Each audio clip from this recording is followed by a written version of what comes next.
सभी विद्यार्थियों को नमस्कार। मैं उमेश माथुर क्लासेज ऑनलाइन पर आपका स्वागत करता हूं। आप पढ़ रहे हैं सदिश वेक्टर्स। पिछली क्लास में आपने त्रिभुजियाँ समकाएँ पढ़ी और एक विभाजन सूत्र पढ़ा, रेशो फार्मूला और यू कैन से डिवीजन फार्मूला। उस पर आधारित आपने क्वेश्चंस किए। उस पर एक क्वेश्चन और देखते हैं, फिर आगे बढ़ते हैं। क्वेश्चन 17, यदि small a small b small सी तीन शून्येतर सदिश हों जिसमें से कोई भी दो समरेख नहीं है, यदि a + 2b समरेख है c के और b + 3c समरेख है सदिश a के, तो vector a + 2 times vector b + 6 time vector c है। Again, if a b c are three non zero vectors, no two of which are collinear, if a + 2b is collinear with c and b + 3c is collinear with a, then vector a + 2b + 6c is। आपको ये दे रखा है a b c तीन non zero vectors हैं, non zero यानी कि अशून्य सदिश हैं, कोई भी दो उनमें से समांतर नहीं है, समरेख नहीं है, कोलिनियर नहीं है, और a + 2b c के समरेख है। क्या दे रखा है आपको? ये दे रखा है a + 2b is parallel to c, और आपको दे रखा है b + 2c, b + 3c, b + 3c is parallel to a। a b c तीन नॉन जीरो वेक्टर्स हैं, कोई भी दो पैरेलल नहीं है, कोई भी दो कोलिनियर नहीं है। पैरेलल कोलिनियर एक ही बात है, लेकिन a + 2b पैरेलल है c के और b + 3c पैरेलल है a के। तो देयरफॉर अपन एज्यूम कर लेते हैं a + 2b = lambda time c, and साथ साथ लिख दिया आपने b + 3c बराबर म्यू टाइम्स a। ये एज्यूम कर लिया। क्यों एज्यूम कर लिया? क्योंकि पैरेलल दे रखा है, a + 2b c के पैरेलल है, तो a + 2b बराबर लैम्डा टाइम c लिख लिया आपने। और इसी तरह से b + 3c a के पैरेलल है, तो b + 3c mu times a लिख दिया। अब आपको क्या देखना है? अब आपको जो सदिश दे रखा है वो लेना है। चलो वो अपन नेक्स्ट पेज पर लेते हैं। कौन सा दे रखा है सदिश? ये a + 2b + 6c। अब a + 2b + 6c ये वेक्टर है, ये आपको पता करना है किसके पैरेलल है या जीरो वेक्टर है। तो इसको क्या लिखा आपने? ये लिखा a + 2b ब्रैकेट में + 6c, और a + 2b क्या एज्यूम किया था आपने? a + 2b आपने एज्यूम किया है वेक्टर लैम्डा टाइम c के, तो इसको लैम्डा c लिख देते हैं। This = lambda time c + 6 time c, this = lambda + 6 time c। तो therefore a + 2b + 6c parallel to c, सदिश c के समांतर है। एक रिजल्ट ये आ गया। आपको ये पता करना है a + 2b + 6c किसके समांतर है या क्या है, तो अपन ने देखा है c के समांतर आ गया। अब दोबारा देखते हैं फिर इसी को। पुनः vector a + 2 times vector b + 6 times vector c बराबर a+, अब इसको क्या लिखा? ये 2b और 6c इनको एक साथ ले लेते हैं, 2 कॉमन ले लें यहाँ से। 2 कॉमन ले लिया तो ब्रैकेट में क्या आ गया? b + 3c। लेकिन b + 3c तो a के पैरेलल था, ये दे रखा है आपको। और ये क्या एज्यूम किया था आपने? देखें यहाँ पे b + 3c लिख रखा है आपने म्यू a, तो इसको म्यू a लिख देते हैं फिर।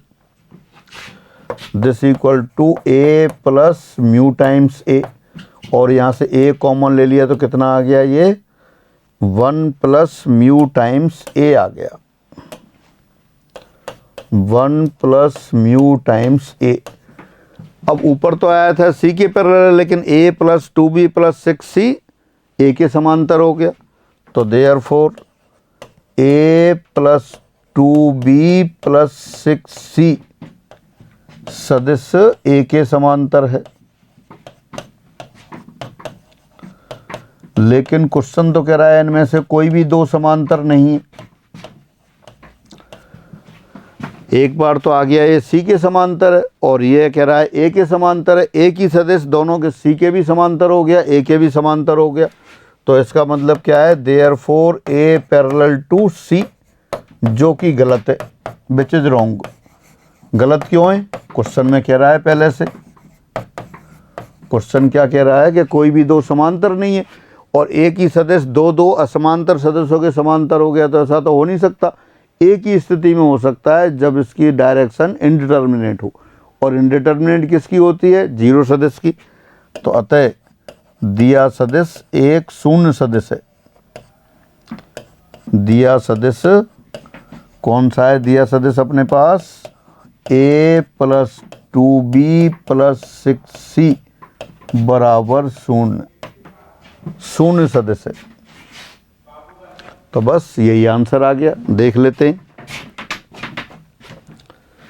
क्या दे रखा था, ए बी सी तीन अशून्य सदस्य हैं, शून्यतर सदस्य हैं और कोई भी दो समरेख नहीं है। और यदि ए प्लस बी सी के समरेख है, बी प्लस 3c ए के समरेख है, तो इसके बारे में पूछा था। ये दोनों जानकारियों की सहायता से आपके पास ए प्लस 2b प्लस 6c क्या आ गया, एक बार तो ए के समांतर आ गया, एक बार सी के समांतर आ गया, जबकि ऐसा संभव नहीं है क्योंकि ए और सी तो समांतर है ही नहीं, दे रखा है आपको। तो ये तभी संभव है जब ये जीरो वेक्टर हो। तो आंसर आ गया सी। एक बार दोबारा देख लेते हैं इसी क्वेश्चन को। देखिए स्टार्टिंग में आपने लिखा a plus 2b plus 6c, a plus 2b एक ब्रैकेट में लिखा, 6c अलग से लिखा। a प्लस 2b चूंकि c के पैरेलल है तो आपने उसको लैम्डा c लिख दिया, लैम्डा c प्लस 6c, यानी कि लैम्डा प्लस 6 टाइम्स c, यानी कि a plus 2b plus 6c is parallel to vector c, c vector के समांतर हो गया। अब दोबारा से फिर लिखा है इसको, तो a plus 2b plus 6c, अब b और c वाली टर्म एक साथ ले ली, 2 आउटसाइड आ गया, ब्रैकेट b प्लस 3c, यानी कि अब ये a और ये आपके a के पैरेलल दे रखा था तो उसको म्यू a लिख दिया, तो 1 प्लस म्यू टाइम्स a आ गया, यानी कि a plus 2b plus 6c जो वेक्टर है वो a के पैरेलल आ गया। ऊपर तो आपने कहा कि ये c के पैरेलल है और यहाँ कह दिया आपने ये a के पैरेलल है, इसका मतलब a और c दोनों समांतर हो गए। लेकिन ये क्वेश्चन में पहले से ही ठोक ठोक के दे रखा है कि a और c समांतर नहीं है, इसका मतलब ये दोनों के समांतर होना संभव नहीं है। एक स्थिति में संभव है जब ये जीरो वेक्टर हो, क्योंकि जीरो वेक्टर की डायरेक्शन इनडिटर्मिनेट होती है, अनिर्धारित होती है। तो फाइनली क्या आ गया कि ये सदिश आपका जीरो है, जीरो है यानी कि शून्य सदिश है। तो बस ये आंसर आ गया। शून्य सदिश की जब अपन ने परिभाषा पढ़ी थी तब वहाँ देखा था कि इसका मापांक तो जीरो होता है लेकिन डायरेक्शन कहीं भी हो सकती है। तो फाइनली आपका आंसर आ गया शून्य सदिश। फिर आगे बढ़ते हैं। अब आती है lambda mu theorem. Lambda mu theorem बहुत पॉपुलर थ्योरम है और वेक्टर्स के साथ यूज हो जाती है। वेक्टर्स फोर्स स्टैटिक्स में भी पढ़ते हैं और यहाँ सदिश के साथ भी पढ़ते हैं। तो लैम्डा म्यू थ्योरम क्या कहती है, अगर कोई ट्राइंगल है O A B, suppose O A B is a triangle and two force lambda times OA and mu times OB acts along the lines OA and OB। OA के अनुदिश तो क्या है, लैम्डा टाइम्स OA बल लग रहा है और OB के अनुदिश क्या लग रहा है, म्यू टाइम्स OB बल लग रहा है। तब इनका जो रिजल्टेंट आता है lambda times OA plus mu times OB, इनका रिजल्टेंट होता है lambda plus mu times OC।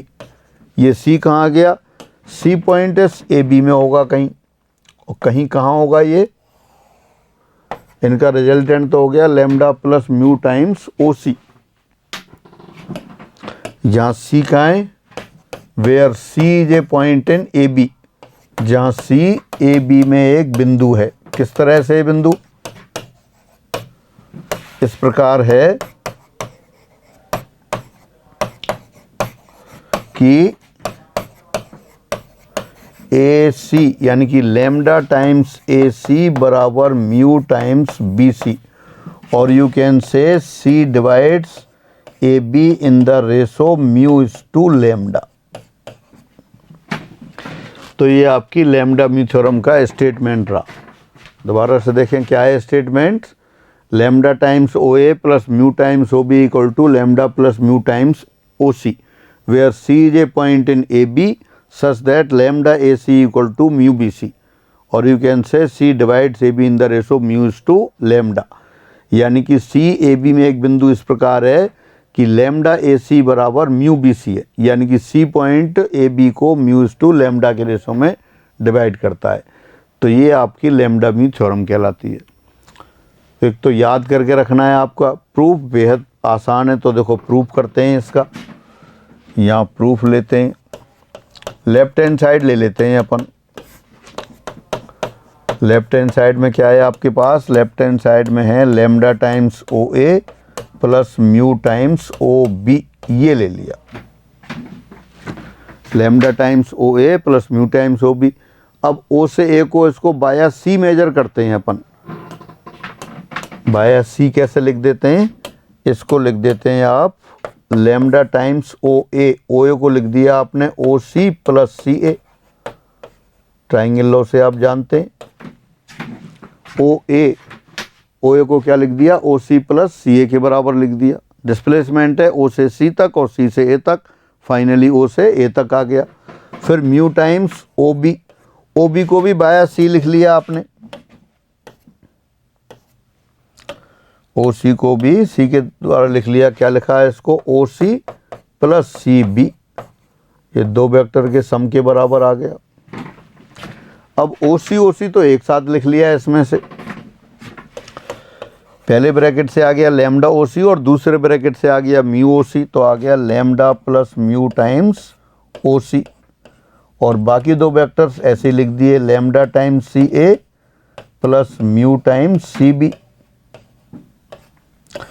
अब जो क्वेश्चन दे रखा है उसमें आपको क्या दे रखा है? लैम्डा ए सी बराबर म्यू बी सी, यानी कि लैम्डा ए सी और म्यू बी सी दोनों की लेंथ तो बराबर है, लेकिन डायरेक्शन अपोजिट हो गई। देखो सी ए वो तो सी से ए की ओर हो गया और सी बी इधर हो गया, तो दोनों का सम 0 हो गया। तो क्या आ गया यहाँ पर? Lambda plus mu times O C plus 0, और प्लस 0 लिख दिया, तो 0 तो ऐड करने से कोई फ़र्क नहीं पड़ता, 0 वेक्टर। तो हो गया lambda plus mu times O C. और यही क्या है? यही राइट हैंड साइड है। बहुत पॉपुलर रिजल्ट है ये, रिजल्ट आपको लर्न करके रखना है। क्या थी थ्योरम आपकी? Lambda mu theorem. Lambda mu theorem थी ओ ए बी एक ट्राइंगल लिया, ओ ए डायरेक्शन ओ ए के along lambda times O A force लगा दिया और ओ बी की डायरेक्शन में mu times O B force लगा दिया। फोर्स कह सकते हैं, वेक्टर कह सकते हैं।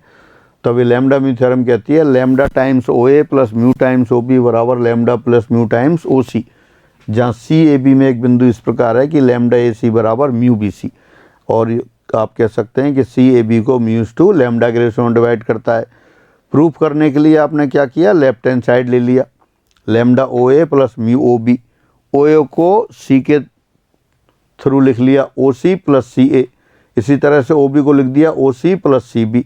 फिर ओ सी वाली टर्म एक जगह ले ली, lambda plus mu times O C plus lambda, बाकी दो टर्म बची उनको अलग ब्रैकेट में लिख दिया lambda C A plus mu C B.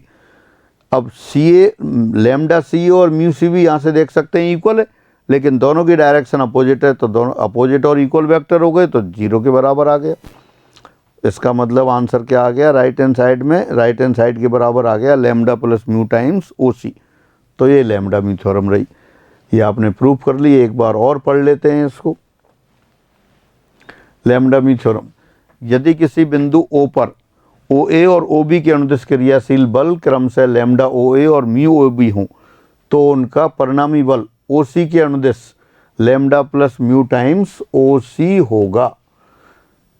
जहाँ बिंदु C रेखा AB में इस प्रकार है कि लैम्डा CA बराबर म्यू CB, अर्थात फिर दोबारा से लिख दिया इसी स्टेटमेंट को, lambda OA plus mu OB lambda times vector OA plus mu times vector OB बराबर lambda plus mu times vector OC, जबकि लैम्डा CA बराबर म्यू CB।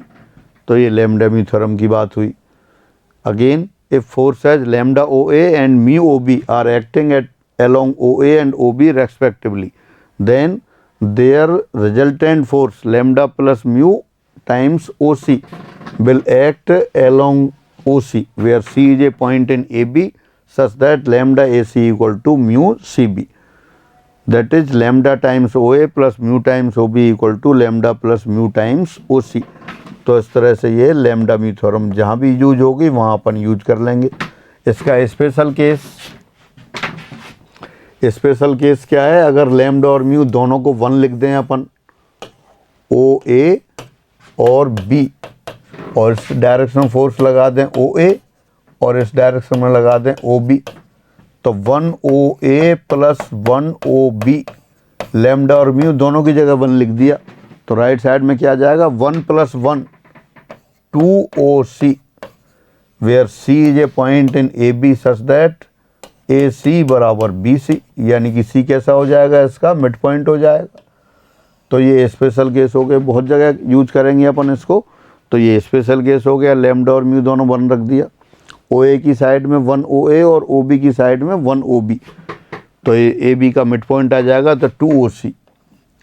अब आप अलग से देखें, अगर O को ओरिजिन मान लें, A का पोजीशन वेक्टर क्या आ जाएगा, OA, B का पोजीशन वेक्टर क्या आ जाएगा, OB, और AB का पोजीशन वेक्टर लिखना, AB के मिड पॉइंट का पोजीशन वेक्टर लिखना चाहें तो क्या होगा, A का पोजीशन वेक्टर प्लस B का पोजीशन वेक्टर डिवाइडेड बाई 2, और A का पोजीशन वेक्टर क्या है, OA, B का पोजीशन वेक्टर क्या है, OB, डिवाइडेड बाई 2। तो यानी कि वही आ गया, OC बराबर OA प्लस OB अपॉन 2, उससे भी देख सकते थे। तो ये इसका स्पेशल केस रहा, वही लिख दिया है, दोबारा से पढ़ लें। यदि lambda equal to mu equal to 1 हो, तब OA plus vector OA plus vector OB बराबर 2 times vector OC, where C is a midpoint of AB, जहाँ C क्या है, AB का मिड पॉइंट है। दोबारा फिगर बना दूं, OAB, इधर 1 टाइम्स OA, इधर 1 टाइम्स OB, तो ये C मिड पॉइंट हो गया। तो कितना आ गया आपके पास, OA प्लस OB बराबर 2 OC, CAB का मिड पॉइंट है।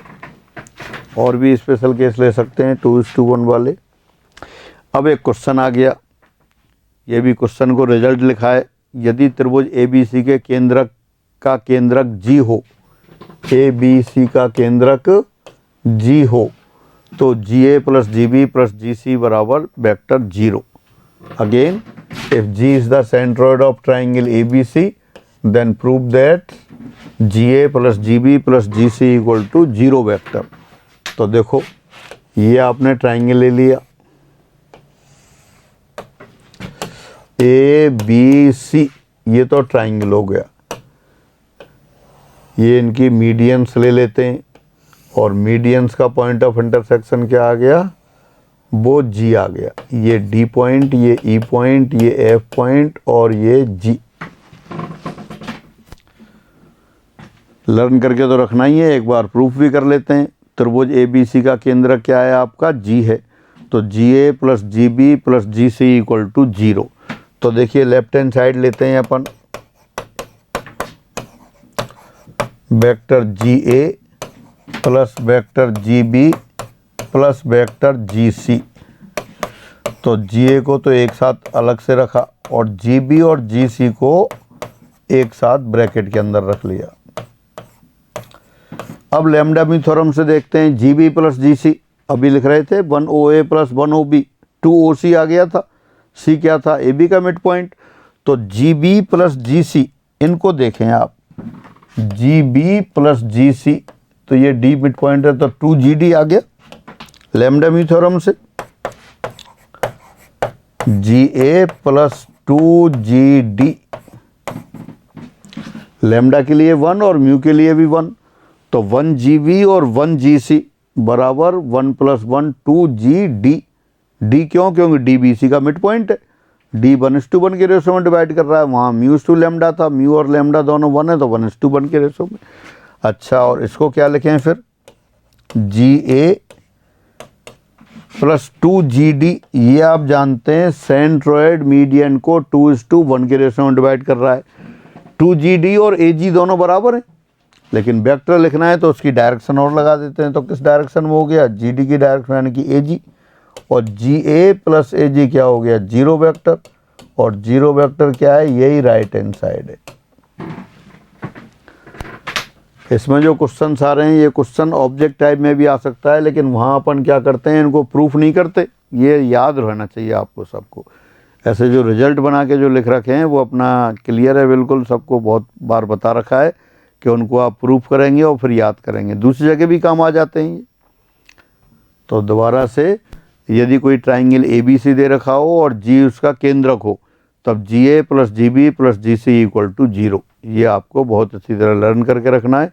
आसान सा प्रूफ हो गया लैम्डा म्यू थ्योरम से। दूसरी तरह भी कर सकते थे, पर अब इतना ही काफ़ी है और नहीं करेंगे।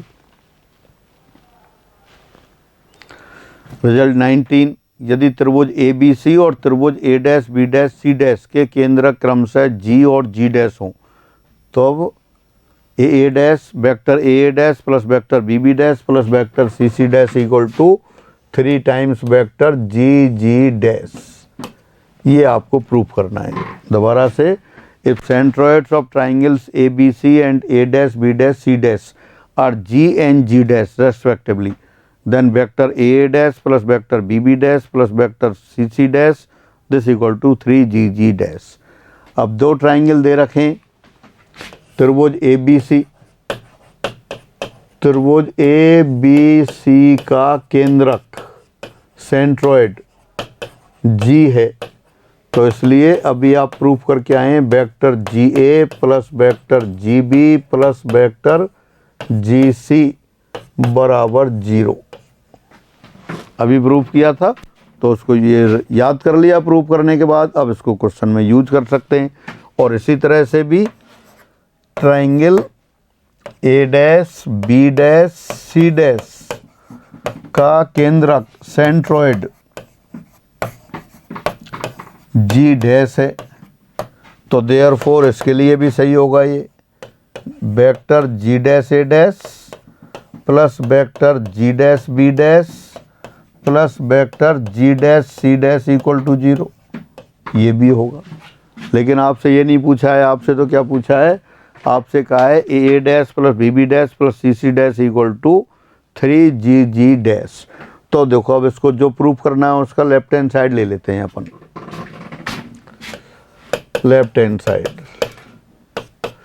ए vector A dash plus vector B dash plus vector C dash. अब A डैश को क्या लिखा, A त्रिभुज ABC का एक शीर्ष है, G उसका केंद्रक है, तो A डैश को लिखते हैं अपन vector AG plus GG dash plus G dash A dash. Figure भी बना सकते हैं, पर फिगर नहीं बना रहे, कोई आवश्यकता नहीं है। देखें A डैश को कैसे लिखा, वेक्टर क्या है, डिस्प्लेसमेंट होते हैं, पहले A से G तक आ गए, then G to G dash, then G dash to A dash, यानी AG plus GG dash plus G dash A dash A dash के बराबर हो गया। इसी तरह से अपन ने लिख दिया BB डैश को। BB डैश को क्या लिखें फिर, vector BG plus GG dash plus G dash B dash, ये लिखा आपने, plus CC dash. CC dash को क्या लिखा आपने, vector CG plus GG dash और plus G dash C dash. प्रत्येक वेक्टर को 3 सदस्यों के योग से लिख लिया। अब ऐसा करते हैं, तीनों ब्रैकेट में से पहली पद ले लेते हैं। क्या आएगा, vector AG plus vector BG plus vector CG। फिर दूसरा पद ले लिया। दूसरा पद क्या है, GG डैश, तो वो हो गया आपका GG dash plus vector GG dash plus vector GG dash. फिर तीसरे पद ले लिए आपने। तीसरे में क्या आएगा, G dash A dash plus G dash B dash और plus G dash C dash. अभी आपने जो प्रूफ करके आए थे उसकी सहायता से देखें। क्या प्रूफ किया था आपने कि यदि किसी त्रिभुज ABC का सेंट्रोइड G हो तो GA plus GB plus GC बराबर 0 होता है। और यहाँ क्या आ गया, GA की जगह AG BG CG आ गया, तो ये भी 0 होगा, तीनों का रिवर्स हो गया नेगेटिव। तो ये 0 vector, GG dash GG dash GG dash, ये 3GG डैश हो गया। और वो फिर दूसरा ट्राइंगल है उसके लिए भी सही है, G dash A dash plus G dash B dash plus G dash C dash 0। तो फाइनली किसके बराबर हो गया है, 3GG डैश वेक्टर। और यही क्या है, यही राइट हैंड साइड है। एक बार क्वेश्चन मिला लें, फिर दोबारा रिपीट कर लेंगे इसी को। यदि त्रिभुज ABC और त्रिभुज A dash B dash C dash के केंद्रक क्रम से G और G डैश हों, तब आपको क्या प्रूव करना था, we have to prove AA dash plus BB dash plus CC dash equal to 3 times GG dash. ये वेक्टर्स लिखे हुए थे सभी, तो आपने ये पहले से भी जानते हैं रिजल्ट। एक रिजल्ट आप पहले प्रूव कर चुके हैं कि कोई भी त्रिभुज ABC है उसका सेंट्रोइड G है, तो GA plus GB plus GC बराबर क्या होता है, 0। और GC ये 0 होता है, तो इसका रिवर्स कर दें अपन, दूसरी साइड में ले जाएं, vector AG plus vector BG plus vector CG, ये भी 0, या कह दो नेगेटिव 0, लेकिन नेगेटिव 0 का तो कोई मतलब है नहीं, तो ये भी 0 है। तो ये रिजल्ट आपके पास पहले से थे। अब जो प्रूव करना है उसका लेफ्ट हैंड साइड लेके चले। लेफ्ट हैंड साइड में क्या लिखा आपने, vector AA dash plus vector BB dash plus vector CC dash. अब क्या किया आपने, CC डैश, AA डैश को पहले A से आप G तक पहुँचे, फिर G से G डैश तक और G डैश से A डैश तक, यानी AA डैश को 3 सदस्यों के योग के रूप में लिख लिया। AA डैश लिखा आपने AG plus GG dash plus G dash A dash. इसी तरह BB dash, B to G, G to G dash, G dash to B dash, यानी कि BB डैश को लिखा vector BG plus vector GG dash plus vector G dash B dash. इसी argument से CC dash को लिखा CG plus GG dash plus G dash C dash. अब तीनों ब्रैकेट से पहले पहले पद ले लिए आपने। पहली टर्म क्या आ गई, AG plus BG plus CG, तीनों ही वेक्टर हैं। और सेकंड टर्म क्या आ गया, vector GG dash plus vector GG dash plus vector GG dash. और तीनों ब्रैकेट से तीसरी टर्म आ गई, vector G dash A dash plus vector G dash B dash plus vector G dash C dash. ये अब पहले ब्रैकेट में तीनों सदस्यों का योग 0 और तीसरे ब्रैकेट में तीनों सदस्यों का योग 0, ये पहले से आप जानते हैं। तो कितना आ गया, 3GG डैश के बराबर आ गया। तो यही राइट हैंड साइड आ गया। ये रिजल्ट्स हैं, एग्जाम में पूछ लेते हैं, लेकिन वहाँ अपन प्रूफ नहीं करते हैं, पहले से ही याद करके रखते हैं। एक और क्वेश्चन, यदि O आकाश में कोई बिंदु है तथा समांतर चतुर्भुज ABCD के विकर्ण बिंदु E पर काटते हों, तो vector OA plus vector OB plus vector OC plus vector OD बराबर है। इन चारों वेक्टर का सम किसके बराबर है वो पता करना है। Again, if O is any point in space and diagonals of parallelogram ABCD intersect at point E, then vector OA plus vector OB plus vector OC plus vector OD equals। अब एक समांतर चतुर्भुज दे रखा है, ये अपन पैरेललोग्राम बना लेते हैं। ये समांतर चतुर्भुज हो गया। भट्ट सेट के क्या क्या नाम दे रखे हैं, ABCD, और इनके जो विकर्ण है, विकर्ण कहाँ इंटरसेक्ट करते हैं, विकर्ण आपके ई बिंदु पर कटते हैं। अब कह रहा है O कोई भी पॉइंट है, O is any point in space, O कोई भी पॉइंट हो सकता है। O पॉइंट सपोज आपका ये रहा O। अब आपको किसके बराबर पूछा है, आपको पूछा है, जो पूछा है वो लिख लेते हैं अपन। रिजल्टेंट लिख दूं इसका, रिजल्टेंट बराबर कितना आ जाएगा, OA plus OB plus OC plus OD, इसका रिजल्टेंट लेना है आपको। तो अपन ऐसा करते हैं, इसकी रीग्रुपिंग कर देते हैं। रीग्रुपिंग कैसे, एक ब्रैकेट में ले लेते हैं OA और OC को, और दूसरे ब्रैकेट में ले लेते हैं OB और OD को। ये ले लिया आपने। अब देखा, अगर OA O से A को मिला दें और C को मिला दें, और यहाँ ई को मिला दें, ओ ए प्लस ओ सी। अब लैम्डा मी थ्योरम लगाएं। ए सी का मिड पॉइंट क्या है? ई। ए सी का मिड पॉइंट ई है, तो ओ ए प्लस ओ सी यानी कि 1 ओ ए प्लस 1 ओ सी बराबर 2 टाइम्स ओ ई। ई क्यों? क्योंकि ई ए सी का मिड पॉइंट है। समांतर चतुर्भुज के विकर्ण एक दूसरे को मध्य बिंदु पर मिलते हैं, तो ये ए सी का भी मिड पॉइंट है, बी डी का भी मिड पॉइंट है। तो इसका मतलब क्या है? पहले ब्रैकेट में जो लिखा है वो किसके बराबर आ गया? 2 ओ ई के बराबर आ गया। और किससे आ गया? लैम्डा मी थ्योरम से। और बिल्कुल इसी आर्गुमेंट से ओ डी और ओ बी को मिला दें अगर अपन, ओ डी और ओ बी, तो 1 O D plus 1 O B, ये फिर लैम्डा मी थ्योरम से किसके बराबर हो जाएगा? ये 2 ओ ई के बराबर हो जाएगा, क्योंकि ई बी डी का भी मिड पॉइंट है। तो ये कितना हो गया? ये भी 2 इंटू ओ ई हो गया। 2 ओ ई प्लस 2 ओ ई, ये 4 ओ ई के बराबर हो गया। तो यही आंसर आ गया आपका। यानी ए बी सी डी कोई समांतर चतुर्भुज हो और ओ कोई भी पॉइंट हो स्पेस में, तो वो कह रहा है O A plus O B plus O C plus O D किसके बराबर होगा? 4 ओ ई के बराबर होगा। और कैसे किया? बड़ा आसान तरीका। O A plus O B plus O C plus O D का परिणाम ही निकालना था। अपन ने क्या किया? इनको रीग्रुपिंग कर लिया। ओ ए और ओ सी एक ब्रैकेट में और ओ बी और ओ डी दूसरे ब्रैकेट में, ऐसे लिख लिया। फिर आपने लैम्डा मी थ्योरम से देखा कि 1 ओ ए प्लस 1 ओ सी बराबर 2 टाइम्स ओ इंटू वो वाला बिंदु जो ए सी का मध्य बिंदु होगा, और ए सी का मध्य बिंदु ई है, तो 2 ओ ई हो गया।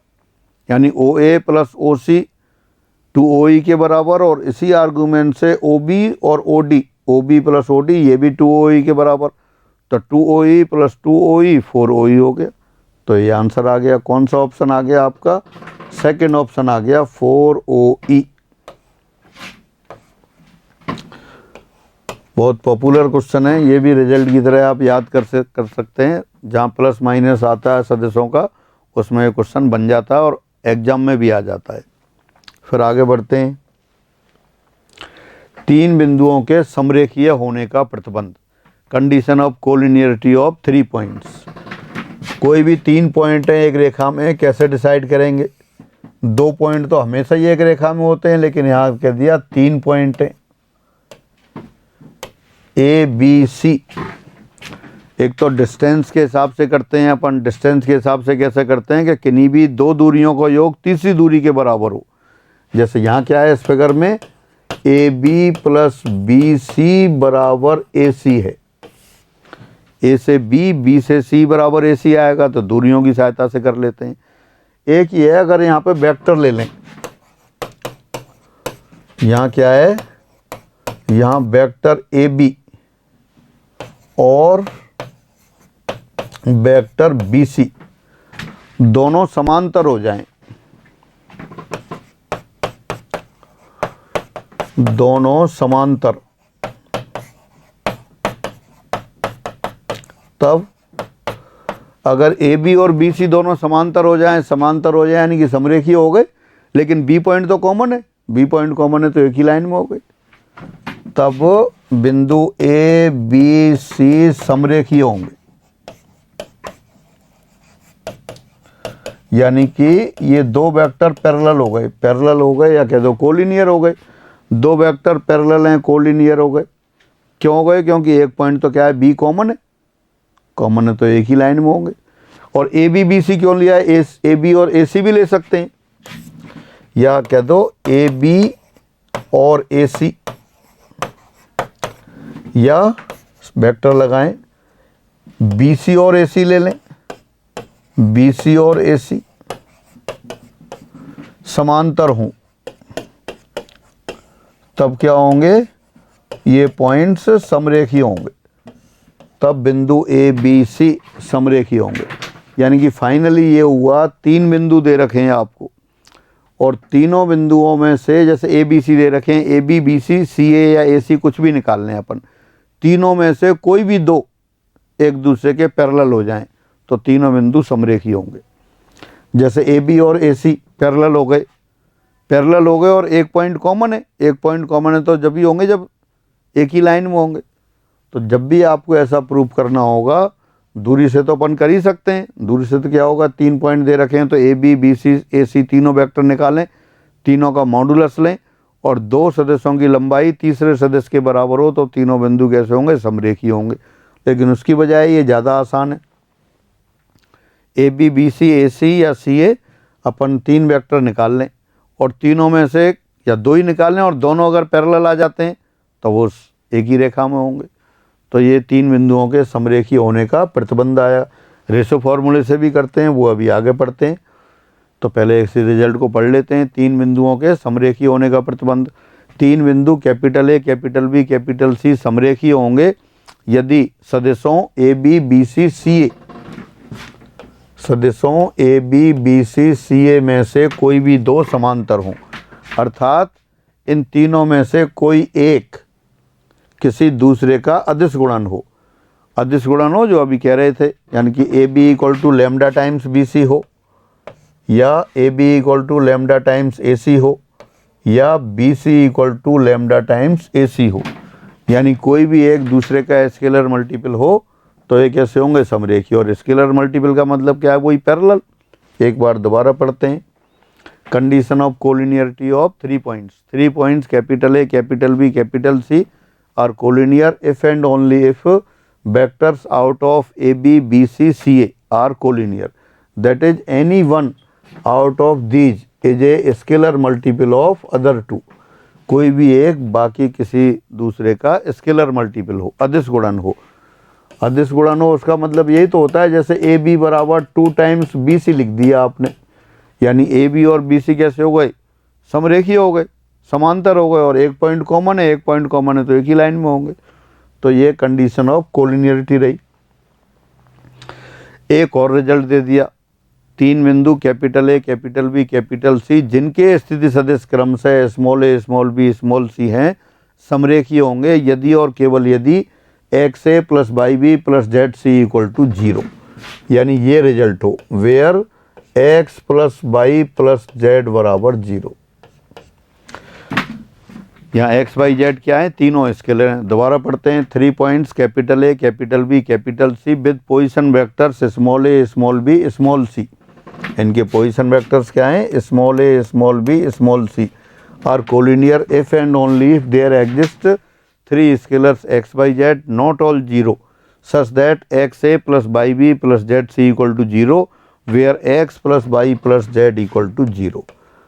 यानी कि 3 वेक्टर, ये अपन क्या है थ्योरेटिकल केस में भी काम आता है। कुछ चीज़ें प्रूफ करनी होती हैं तो वहाँ इसको काम में ले लेते हैं। दोबारा से मैं देखो फिर एक्सप्लेन करता हूँ। 3 पॉइंट हैं capital A capital B capital C. एक पॉइंट ये, एक पॉइंट ये और एक पॉइंट ये। इनके पोजीशन वेक्टर दे रखे हैं small a small b small C. Question क्या कह रहा है, रिजल्ट क्या है कि 3 पॉइंट हैं capital A capital B capital C, उनके पोजीशन वेक्टर्स हैं small a small b small c. ये कोलिनियर होंगे यदि 3 स्केलर एक्स वाई जेड इस तरह से एग्जिस्ट करते हों कि x a plus y b plus z c बराबर 0 where x plus y plus z equal to 0।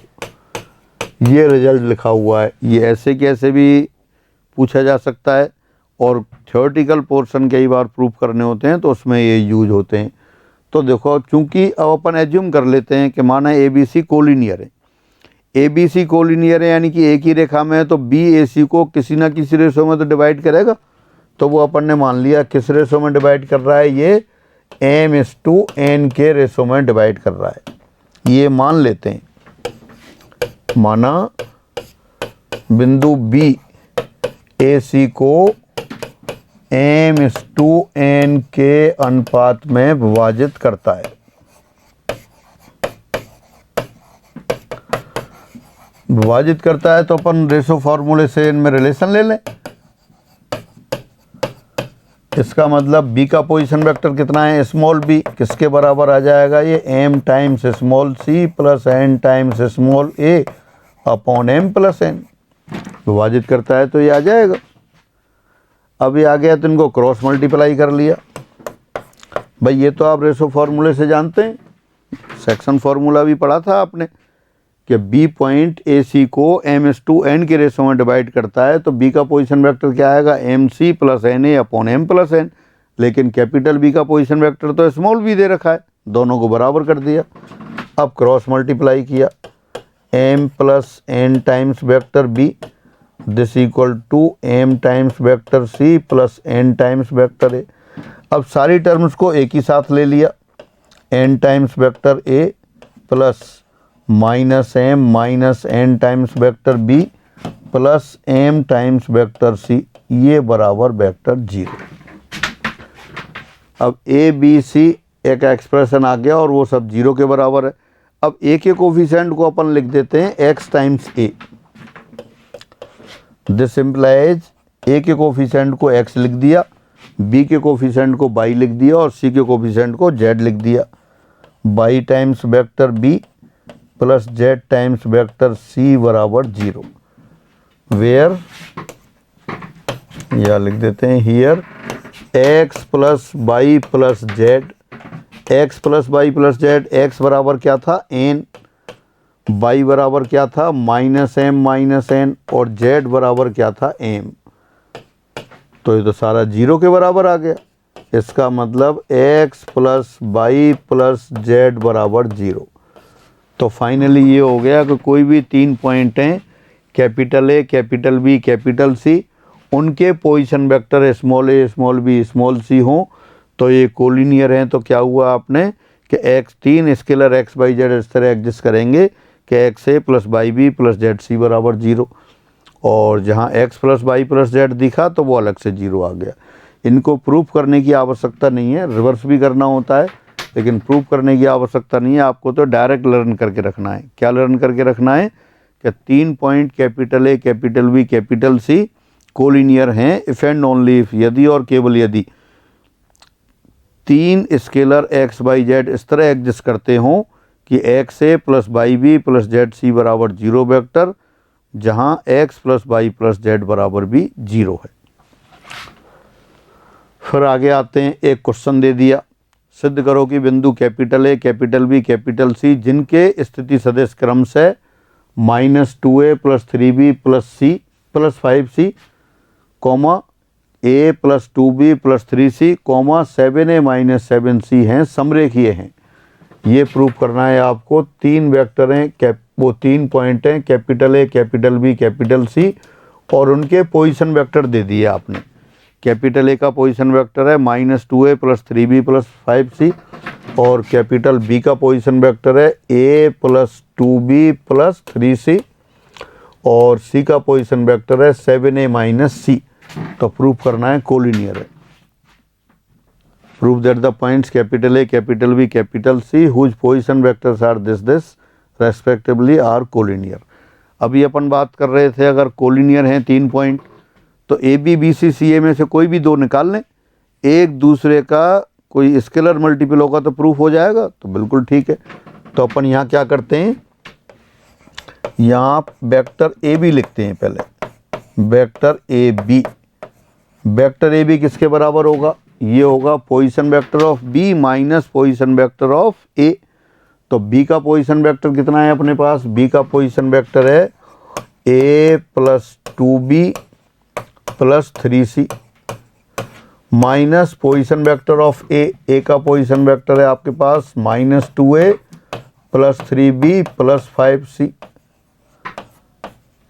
तो पहले आप वेक्टर AB कैलकुलेट कर रहे हैं। वेक्टर AB कैलकुलेट करने के लिए क्या कर रहे हैं आप, position vector of B minus position vector of A। अब कैलकुलेशन करके लिख दें, A - 2A यानी कि ये 3A हो गया, प्लस 2B - 3B -B आ गया, प्लस 3C और -5C -2C आ गया। ये आपने AB निकाला। और AC लिख देते हैं। AC कैसे लिखेंगे, position vector of C minus position vector of A। C का पोजीशन वेक्टर क्या है आपके पास 7A - C, और माइनस A का पोजीशन वेक्टर क्या है -2A